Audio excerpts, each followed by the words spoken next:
सांगितलं की चाळीसगावमध्ये 60 कोटीचा ड्रग्ज सापडला. आता हा दिल्लीहून आला आणि चाळीसगावला सापडला. बरोबर आहे ना तुमचं?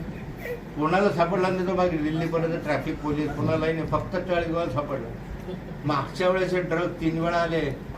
गुटखा आला तो चाळीसगावला सापडला, गुटखा पण चाळीसगावला. मागच्या वेळेस ड्रग्स आले तर चाळीसगाव कनेक्शन होतं. तर चाळीसगावला आहे काय असं? आता काल परवा सोडलं बरंच पकडलं, चांगली गोष्ट आहे, आनंद स्वागतच केलं पाहिजे. पण मागच्या कालखंडात आता अगदी अलीकडे काही दिवसापूर्वी जे ड्रग पकडले त्या ड्रग मधला माल गेला कुठे? सांगा ना कुठे गेला?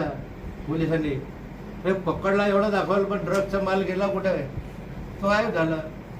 त्याला चाळीसगावला जसे प्रकार का घडत आहेत, मोठ्या मोठ्या प्रमाणावर 60-60 कोटीचं कुछ तो कनेक्शन चाळीसगाव नाही. शेवटचा प्रश्न